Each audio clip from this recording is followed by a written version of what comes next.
Hello साथियों, कैसे हो आप सब लोग। आशा करता हूँ आप सब लोग स्वस्थ होंगे और अच्छे से अपनी तैयारी कर रहे होंगे।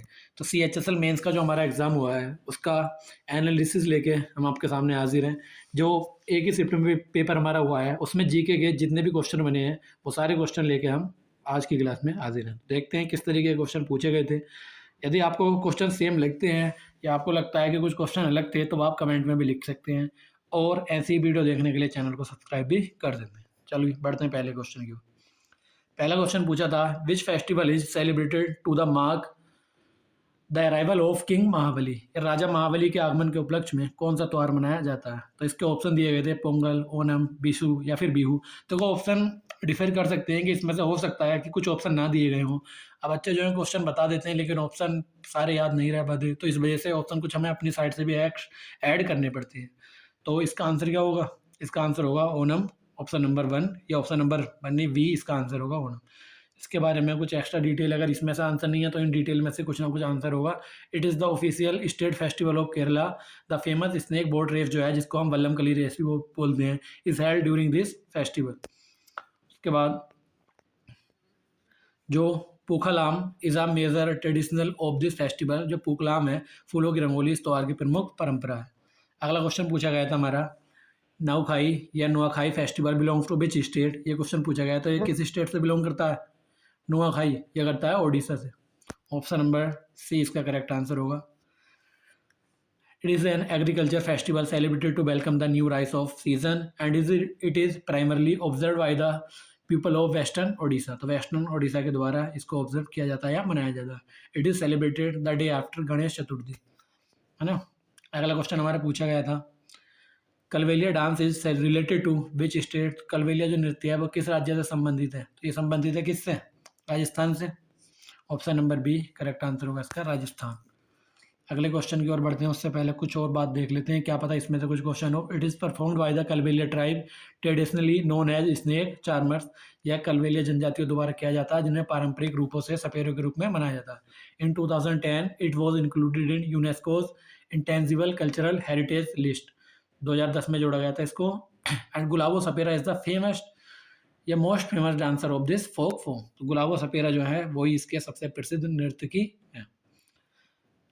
देवदासी system was historically associated which classical dance. ये भी एक सवाल पूछा गया था हमारा। देवदासी प्रथा है ऐतिहासिक रूप से किस शास्त्रीय नृत्य से जुड़ी थी।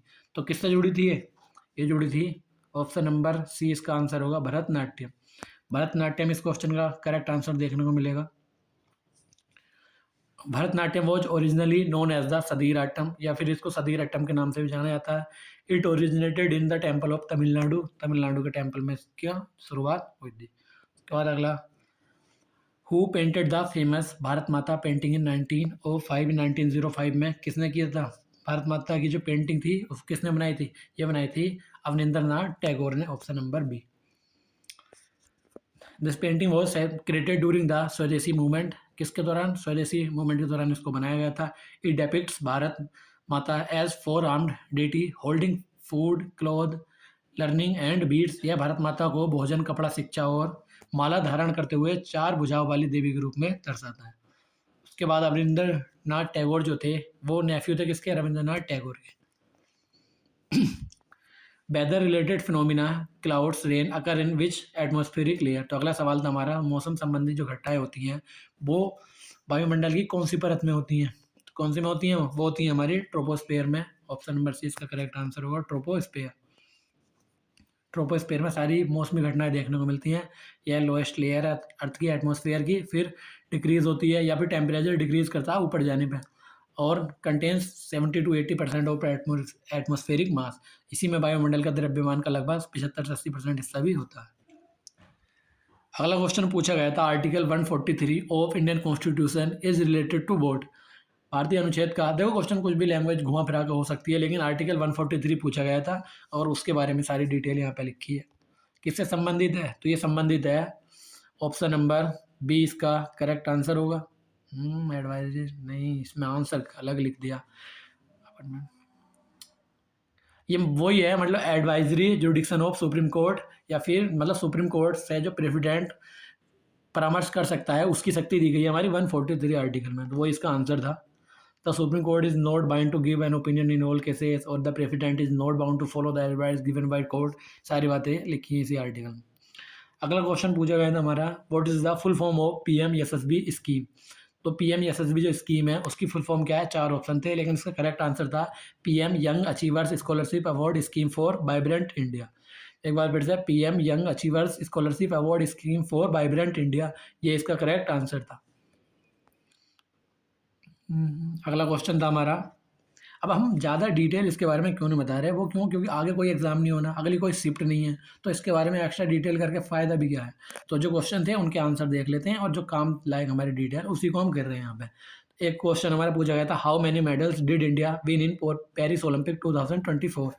2024 में जो पेरिस ओलंपिक हुआ था उसमें इंडिया ने कितने पदक जीते थे। इसमें 7 था आंसर, 6 था, 5 था, 8 था, तो कितने था इसका आंसर होगा, 6 मेडल्स जीते थे, जिसमें 1 सिल्वर था, 5 ब्रॉन्ज थे। और जो मनु भाकर थी, first Indian to win 2 medals in a single Olympic edition. Manu Bhaker ने जीते थे एक संस्करण में 2 पदक जीते थे। नीरज चोपड़ा ने यहाँ पे सिल्वर जीता था जैवलिन थ्रो में, और इंडिया की जो हॉकी टीम थी उसने फिर यहाँ पे ब्रॉन्ज जीता था। एक क्वेश्चन था हमारा, when was the first 5 year plan launch in India. ये क्वेश्चन बताया था, लेकिन कुछ लोगों ने बताया था कि क्वेश्चन वो था कि 5th 5 ईयर प्लान जो था उस टाइम पे 5th था, पता नहीं कौन से के, मतलब प्रधानमंत्री पूछे थे कि उस टाइम पे प्राइम मिनिस्टर कौन थे। तो अगर ये बात होगी कि फर्स्ट जो 5 ईयर प्लान था वो कब स्टार्ट किया गया था, वो किया था 1951 में। और ये कहाँ तक चला था, 1956 तक चला था। अगर ये पूछा गया होगा किस मॉडल पे बेस्ड था, तो वो था हैरोल्ड डोमर मॉडल पे बेस्ड था ये। और इसका जो मेन फोकस था वो था एग्रीकल्चर डेवलपमेंट में। ये वाला पूछा था, who was the prime minister of India during the third 5 year plan. तीसरी पंचवर्षीय योजना के दौरान भारत के प्रधानमंत्री कौन थे बताओ। इसका आंसर होगा हमारा करेक्ट, जवाहरलाल नेहरू थे हमारे इसके prime minister third 5 year plan के दौरान। कब से कब तक था ये, 1961 से 66 तक था, और गडगिल ये फॉर्मूले पे बेस्ड था। और इसके में जो मतलब फेल हुआ था किस वजह से, इंडो चाइना जो हमारा वॉर हुआ था उसकी वजह से फेल हो गया था। एक और क्वेश्चन पूछा था, वेयर इज़ द पेरिस या फिर पारस टेलीस्कोप लोकेटेड इन इंडिया। तो भारत में पारस टेलीस्कोप कहाँ पे स्थित है, तो यह माउंट आबू राजस्थान में स्थित है ये। और पारस की अगर फुल फॉर्म की बात करें तो PRL एडवांस रेडियो या फिर एडवांस रेडिकल वेलोसिटी एबो स्काई सर्च, इसकी ये फुल फॉर्म है।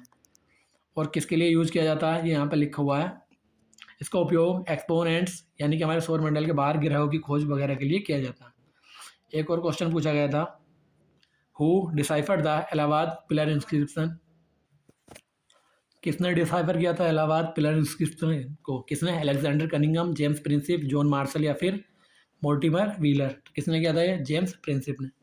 और जेम्स प्रिंसिप ने और क्या क्या किया था वो नीचे लिखा हुआ, ये PDF में टेलीग्राम चैनल पे भी डाल दूंगा। अगर आप वीडियो नहीं देख पा रहे हैं किसी वजह से, तो फिर ये वीडियो के बाद टेलीग्राम में PDF मिल जाएगी।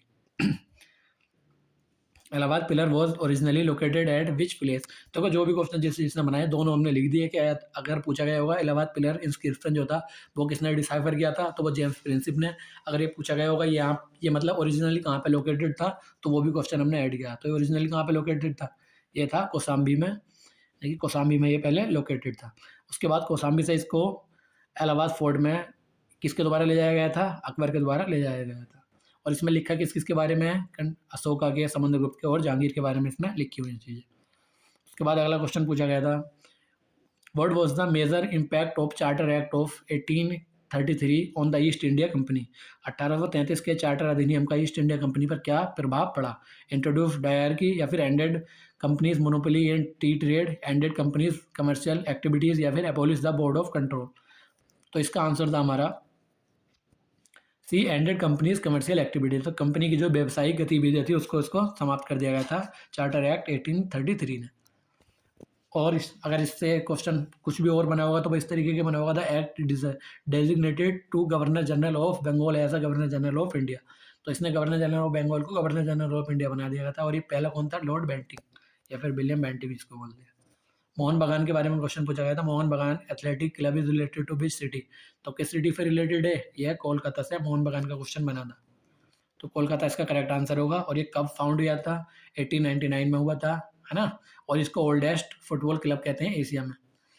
और इसके बारे में कुछ एक्स्ट्रा डिटेल लिखी है। और आगे देखते हैं, अगला क्वेश्चन था, which statement regarding Aurangzeb Deccan movement is correct?